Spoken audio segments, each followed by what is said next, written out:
In 1845, two vegetable farmers sat down in Paris and wrote a manual that should have changed everything. Not scientists, not university professors. Working growers named J.G. Moreau and J.J. Davern. What they documented was a system that could pull 6 to 9 full harvests from the same patch of ground in a single year. Not in the tropics. Not under laboratory glass. In Paris, a city with winters cold enough to freeze the Seine. By the 1880s, roughly 1,800 market gardeners using these methods were growing enough vegetables to feed the entire city of Paris and ship the surplus to England. They were doing it on a fraction of the land.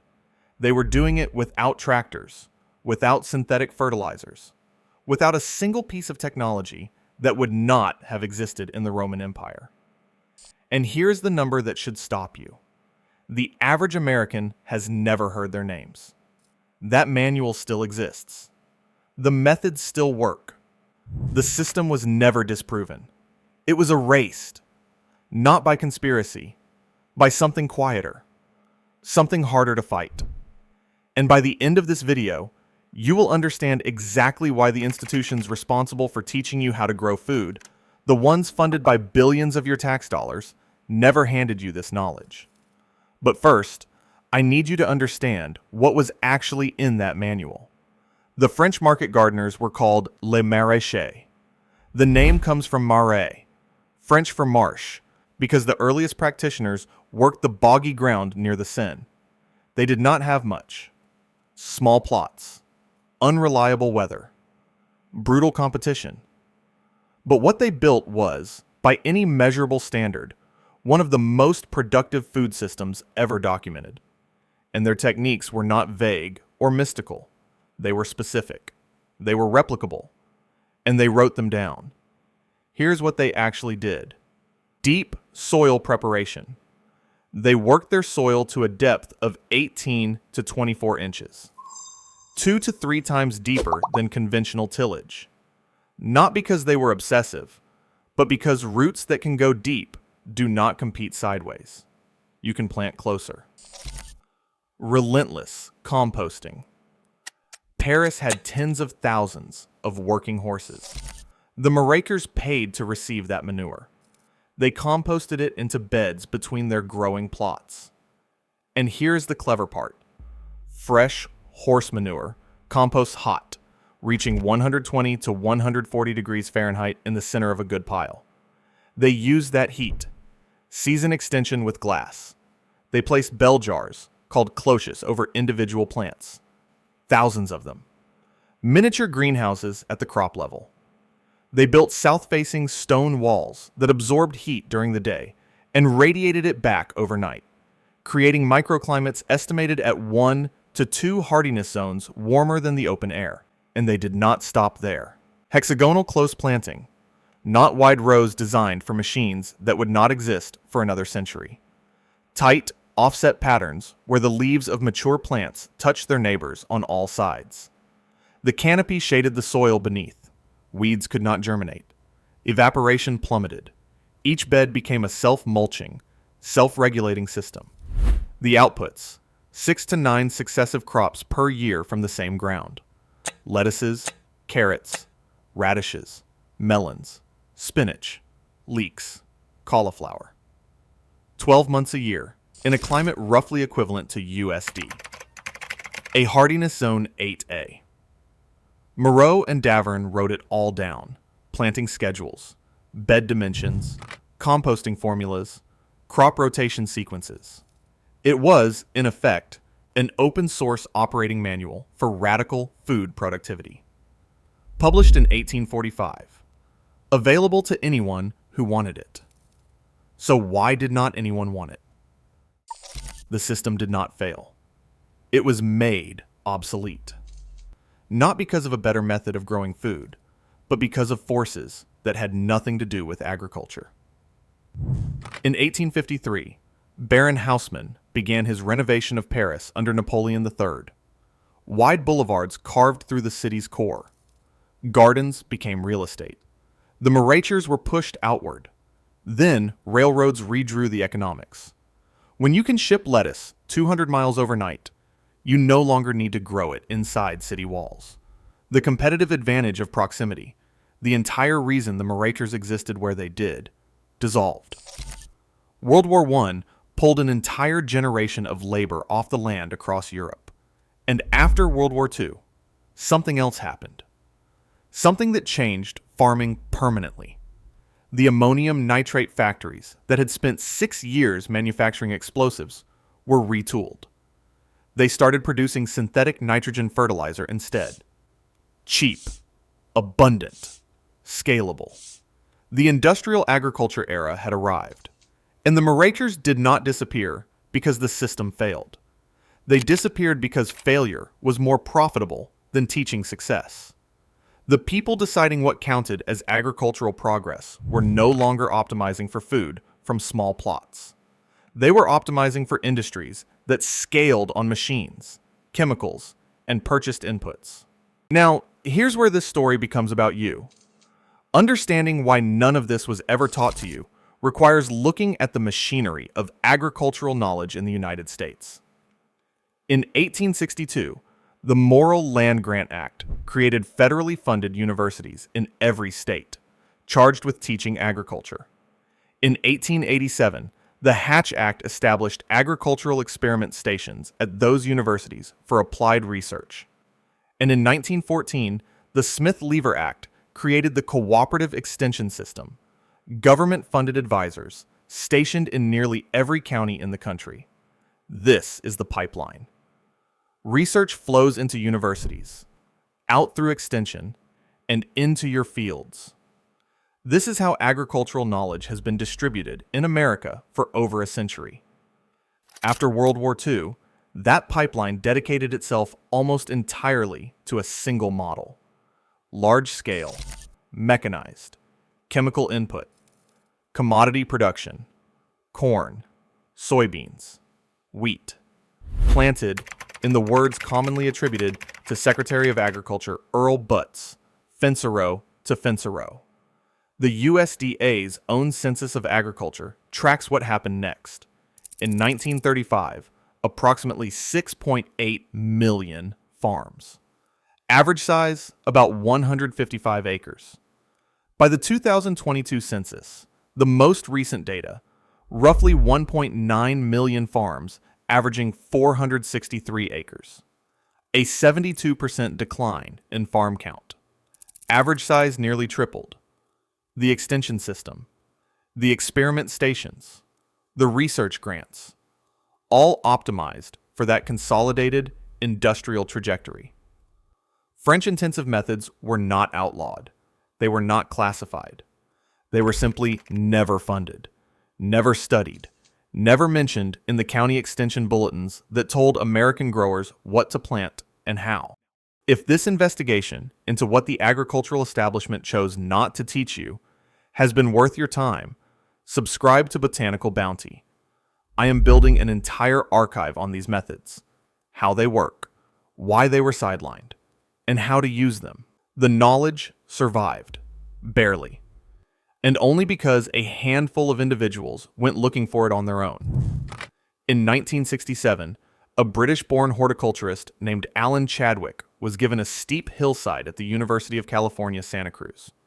Compacted soil, poor fertility, not much to work with.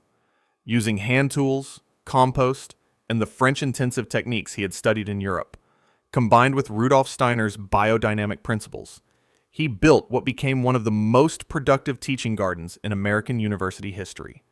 That garden still operates today. One of the people Chadwick's work influenced was John Jeavons.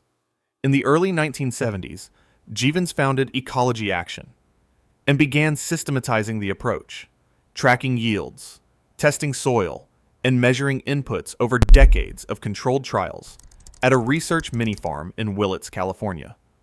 He published his findings in How to Grow More Vegetables, first edition 1974, now in its 9th edition and translated into multiple languages. And here's where I need to be careful, because credibility matters more than drama. Ecology Action's published data over nearly 50 years shows the following. 2 to 6 times the yield of conventional U.S. mechanized farming per unit of land area, depending on the crop. 67 to 88% less water used per unit of food produced. A complete human diet grown on as little as 4,000 square feet per person by an experienced practitioner, compared to 15,000 to 30,000 square feet, typically cited for conventional American agriculture.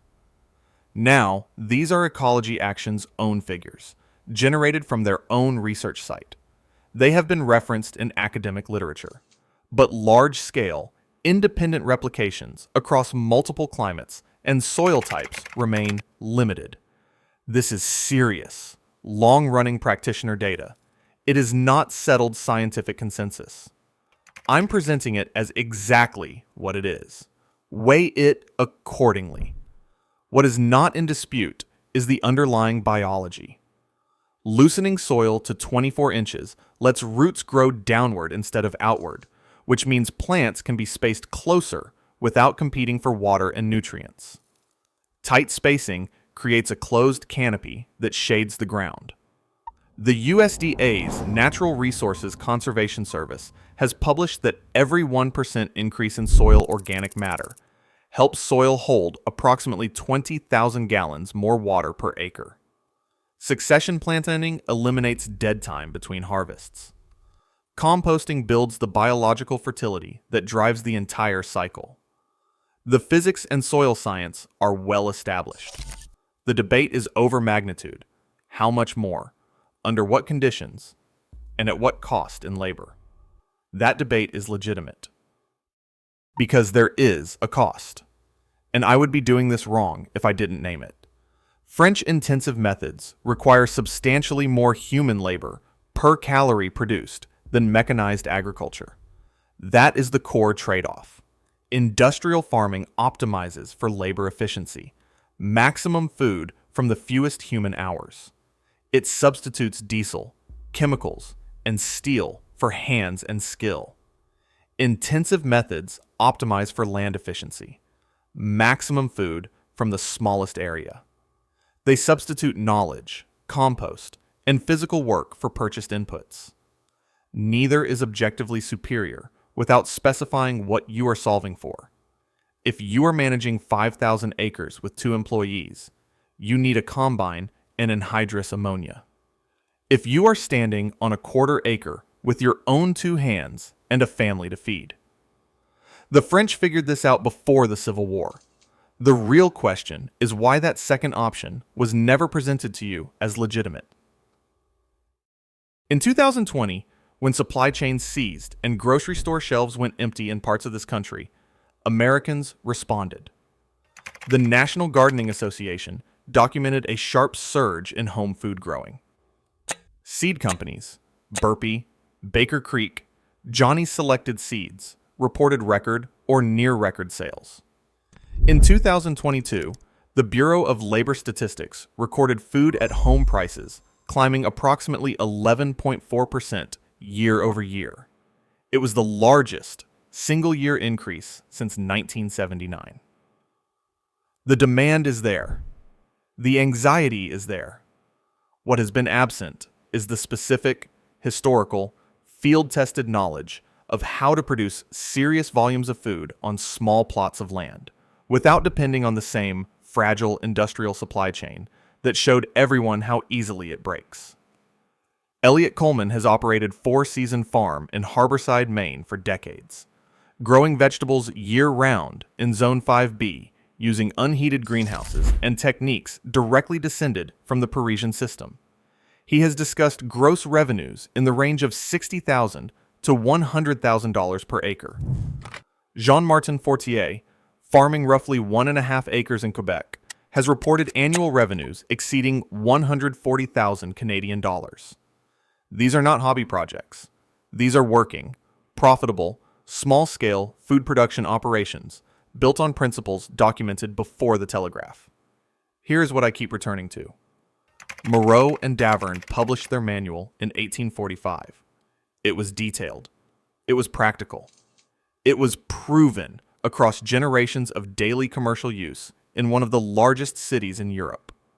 180 years later, the average American homeowner, sitting on a quarter acre of irrigated suburban land, in a country that spends billions of dollars on agricultural research every year, has never been told that system exists. No one burned the book. No one classified the research. The institutions whose job it was to distribute agricultural knowledge to the American public simply chose, year after year, decade after decade, funding cycle after funding cycle, to distribute different knowledge.